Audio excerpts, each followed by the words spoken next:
ଲିଖନୀରେ କାହାଣୀ। ଆଜିର ଗଳ୍ପ ଲୁକର ଦୁଃଖ।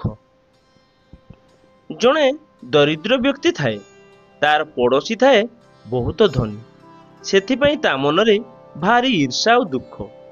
ଦିନକର କଥା, ଜଣେ ସନ୍ନ୍ୟାସୀ ଆସି ସିଧା ପହଞ୍ଚିଲେ ତାରି ଘରେ। ତା ସହିତ କଥାବାର୍ତ୍ତା ହେବା ପରେ ସେ ଜାଣିଲେ ଯେ ତାର ବହୁତ ଦୁଃଖ। ତେଣୁ ତାର ଦୁଃଖ ଦୂର କରିବା କଥା ଭାବିଲେ।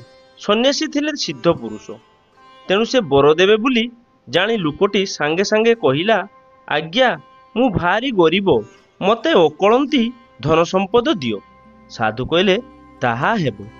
ଲୋକଟି ଧନୀ ହୋଇଗଲା, କିନ୍ତୁ ବର୍ଷ କେତେଟା ଭିତରେ ପୁଣି ଦୁଃଖୀ ହୋଇଗଲା। କାରଣ ଧନ ସମ୍ପତ୍ତିକୁ ସମ୍ଭାଳିବା ବେଳେ ତା ମନ ଭିତରେ ଚିନ୍ତା ବଢ଼ିଗଲା। ଅଧିକ ଚିନ୍ତାରେ ନିଦ ହେଲା ନାହିଁ। ଶରୀର କ୍ରମେ ଅସୁସ୍ଥ ହୋଇଗଲା। ଏବେ ସୁସ୍ଥ ଲୋକଟିଏ ଦେଖିଲେ ତା ମନରେ ଦୁଃଖ ଜାତ ହେଲା। ଏଭଳି କି ତା ଘରର ଚାକର ବାକରଙ୍କ ସ୍ୱାସ୍ଥ୍ୟ ଦେଖି ସେ ଭାବିଲା, ହାୟ, ଭଲ ସ୍ୱାସ୍ଥ୍ୟ ନଥିଲେ ଏ ସମ୍ପଦ ମୂଲ୍ୟ ବା କ'ଣ? ଦିନେ ସକାଳେ ପ୍ରାତଃ ଭ୍ରମଣ ସମୟରେ ସେ ସେହି ସନ୍ନ୍ୟାସୀଙ୍କୁ ହଠାତ୍ ଦେଖିଲା। ସେ ତାଙ୍କୁ ପ୍ରଣିପାତ କରି କହିଲା, ମହାତ୍ମା, ମୋତେ ଦୁଃଖରୁ ପୁଣି ଉଦ୍ଧାର କରନ୍ତୁ। ସନ୍ନ୍ୟାସୀ ପଚାରିଲେ, ଦୁଃଖ? ତୁ ପରା ନିଜେ ସୁଖ ପାଇବୁ ବୋଲି ବର ମାଗିଥିଲୁ, ପୁଣି ଦୁଃଖ କ'ଣ? ସେ କହିଲା, ଏବେ ମୁଁ ସିନା ଧନୀ, କିନ୍ତୁ ମୁଁ ଜଣେ ରୋଗୀ। ଏବେ ସ୍ୱାସ୍ଥ୍ୟବାନ ହେବାକୁ ଚାହୁଁଛି। ମୋତେ ଉତ୍ତମ ସ୍ୱାସ୍ଥ୍ୟ ଲାଗି ବର ଦିଅନ୍ତୁ। ସନ୍ନ୍ୟାସୀ କହିଲେ, ନିର୍ବେଦ ଅନ୍ତ କେବେ ହେଲେ ହେବ ନାହିଁ। କେବଳ ଗୋଟିଏ ବିଷୟ ତୋତେ ସୁଖ ଦେଇପାରିବ, ତାହା ହେଲା ତୋ ମନରୁ ଈର୍ଷା ଦୂର ହେବା। ଅନ୍ତତଃ ମୋତେ ସେଇ ବରଟେ ମାଗନ୍ତୁ।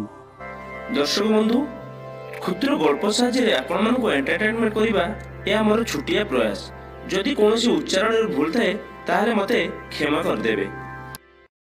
ଲେଖନୀରେ କାହାଣୀ ଗଳ୍ପଟି ଆପଣମାନଙ୍କୁ ଭଲ ଲାଗିଥିଲେ ଭିଡ଼ିଓଟିକୁ ଲାଇକ୍ କରିଦିଅନ୍ତୁ, ସେୟାର କରିଦିଅନ୍ତୁ ଏବଂ ଗଳ୍ପଟି ଭଲ ଲାଗିଥିଲେ କିମ୍ବା ଖରାପ ଲାଗିଥିଲେ ଆପଣମାନେ କମେଣ୍ଟ ଦ୍ୱାରା ଆମକୁ ଜଣାନ୍ତୁ।